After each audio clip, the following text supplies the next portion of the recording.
celebrating and commemorating the memory of our loved ones, and processing our own trauma and grief. Okay, so we got another interactive. So if you could scan the QR code after it's activated. Okay, should be good now.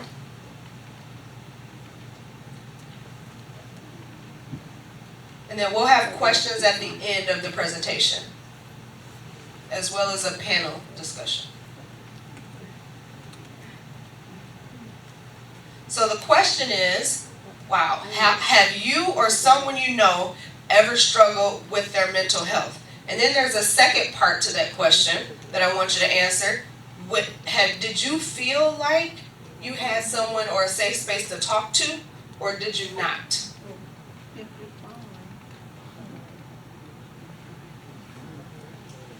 Wow.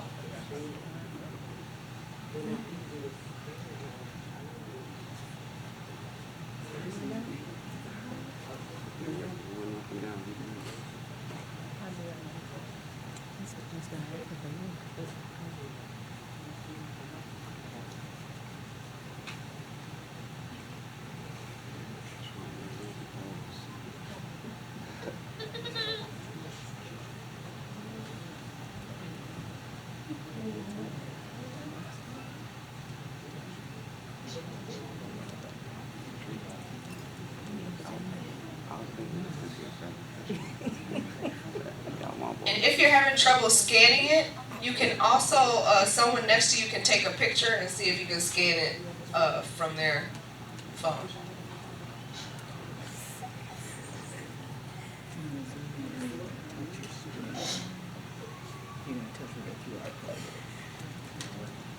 Okay, so again, these results are anonymous, so no one knows the answer that you are putting into the poll, but half of the people in this room, which is so significant, they either themselves or know someone who struggles with their mental health.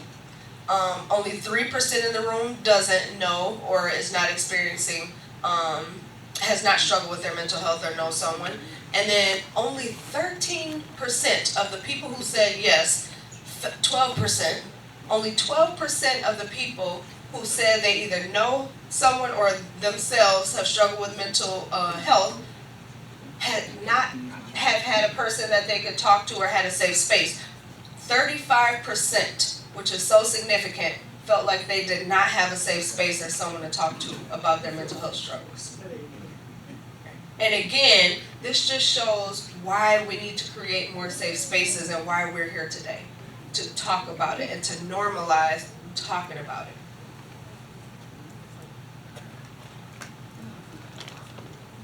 So just some Black mental health statistics. Black people are 20% more likely than our white brothers and sisters or brothers and sisters of other races to experience a serious mental health problem than the general population, according to the National Alliance of Mental Illness. While 40% of white people seek care for mental health issues, only 25% of African Americans actually reach out for help. 1 in 3 Black adults are in need of mental health treatment, and they actually receive it. So that's 1 in 3 people in this room who need mental health support actually go and seek the help.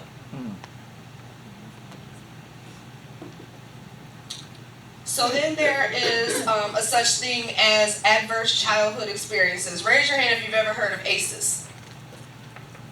Okay, so adverse childhood experiences, or ACEs, are potentially traumatic events that have happened to someone before the age of 18, so from birth to 17. Some of these experiences might include forms of abuse, whether it's physical, sexual, verbal, physical or emotional neglect.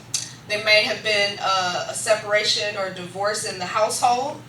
A family member might have had a mental illness.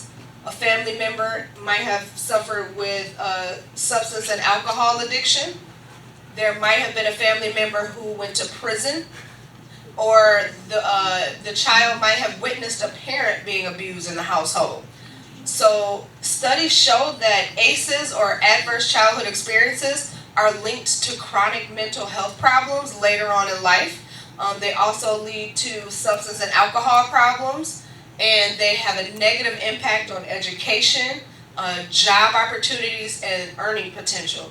So again, there is an association between adverse childhood experiences and chronic health issues later in life, whether that's high blood pressure or diabetes even.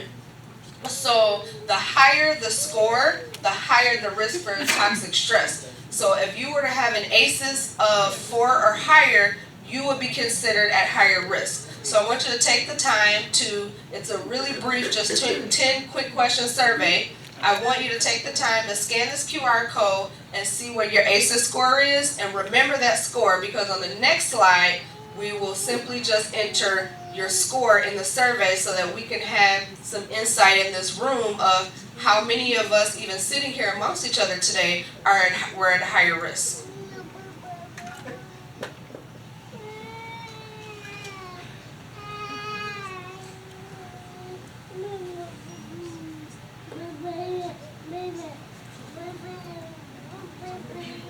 If anybody need help, please just raise your hand, we'll help you out.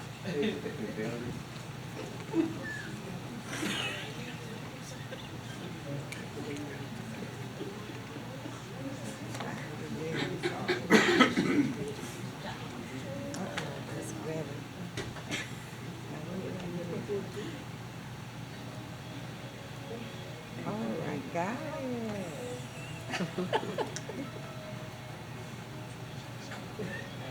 Whatever, you just ask me.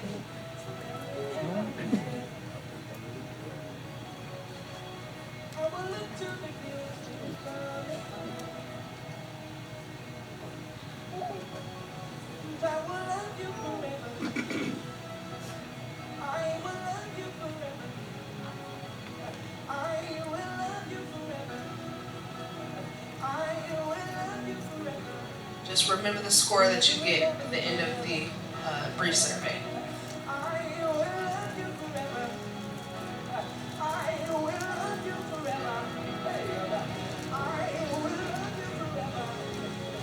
And then when you have your ACEs score, I just ask that you simply look up so that I can gauge in the room if people need more time.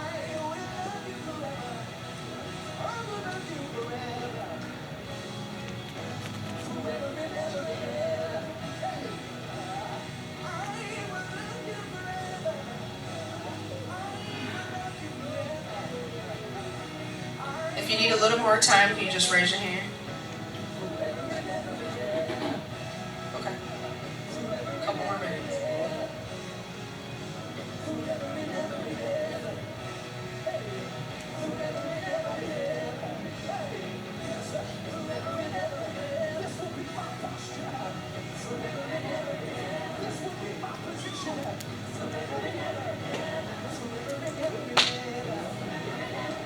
So if you're still working, still work on it, but I'm going to transition to the next slide so that you can start entering your ACEs score after it's activated. Okay, you should be able to activate it now.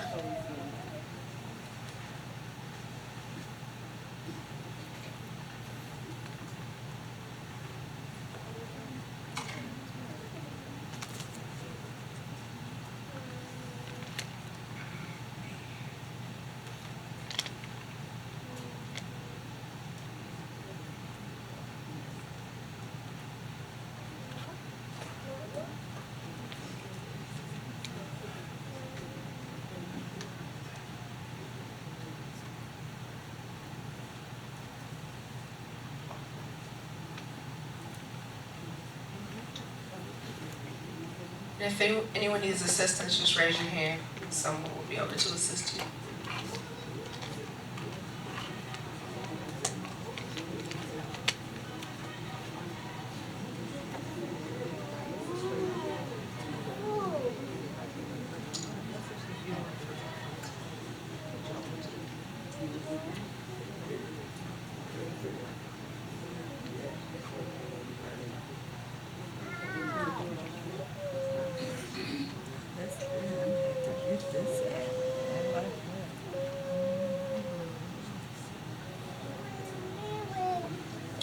a lot of times if you zoom in and then press the little thing that comes underneath it, you should be able to get the QR code.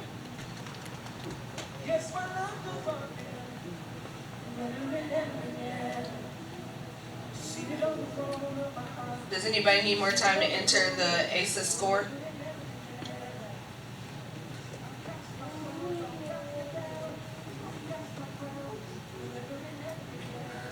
Okay, so still a couple going on. So again, if I shift your attention to the screen, the results are alarming, right? Because an ACEs score of 4 or higher means you're at a greater risk for things like illness or chronic illness later on in life. So when you were a child, you would experience these adverse childhood experiences, and then that put you at greater risk to different difficulties later in life. So there were a significant amount of people who scored a 4 through a 10. Just a couple of people who scored a 0 to 3. So again, that just says something, right? That we are not addressing, and compared to other races, we're not addressing our mental health struggles in our Black homes.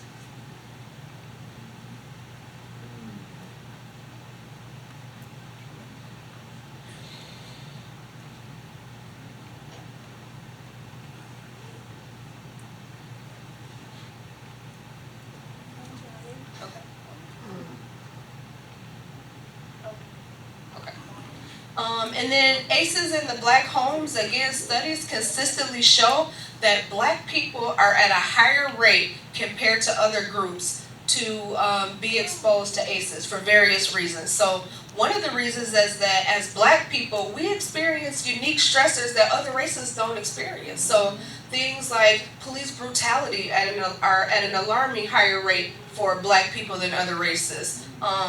Discrimination and oppression. It's a fact in history, right, that we have been oppressed and discriminated against for hundreds and hundreds of years compared to other races. So these put us at even a more significant significant risk, because it also leads to things like witnessing community violence, or it leads to lower socioeconomic status compared to our other peer groups, right? So we are at greater risk to grow up at low income and lower socioeconomic status because of things like oppression and discrimination. So these are unique stressors that are specific to Black people that other races don't necessarily experience. And then again, the trauma that's passed down through generations. So at some point, everybody in this room, we had ancestors who were slaves, right? And compared to other races, that wasn't common, right? Were there white slaves?